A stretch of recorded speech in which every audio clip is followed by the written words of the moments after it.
Hello everyone, welcome back.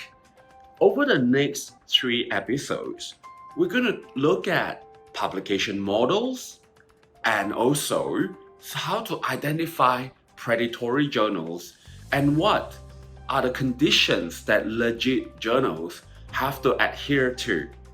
Now, all this would help you to identify true journals that would be most appropriate for your manuscript. And of course, no one wants to waste time and worst of all, waste the opportunity to publish your paper just because it was being scanned by a predatory journal. So we have to be very careful when it comes to selecting a journal. So for today, let's look at the different kinds of publication models for a start so that you would identify the one that works the best for you. Now, as we know, traditionally, most journals are subscription based, which means that it's mostly free for the author to publish. However, readers have to pay to read them. While it may sound like a good deal, it actually may work against your favor as a researcher to, trying to put your science out there. Reason being is that nowadays it's not enough just to get published.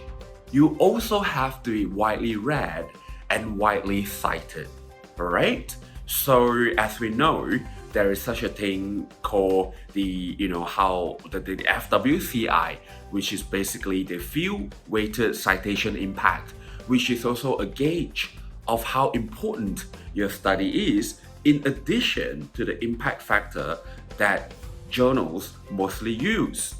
So if you were to put your paper into a subscription-based journals, this might actually shut a lot of your readers out. And then moving on to open access, as you know, this publication model is gaining in popularity. In fact, its popularity has risen at exponential speed over the past 5 to 8 years. What this means is that open access is free for the reader, but you as the author have to pay to get published. Now, again, this might sound like a bad deal on your part, but think about it, because your paper is freely accessible by the research community, basically even the public or even policymakers to gain information from your research. So this actually would really boost the chances of your paper being read and being cited. Now you might think, usually open access, especially in a reputable journal, might cost you $3,000 to $5,000 just to get published. That might sound like a hefty price to pay. But usually your university or your research institution would provide support to that, and also your research grant would have a certain component of the funding allocated for such purposes. Alright, and now finally, there is such a publication model known as the hybrid model. As the name implies, it's really a combination of both subscription-based and open access. And what this means is that essentially, the journal is still subscription-based.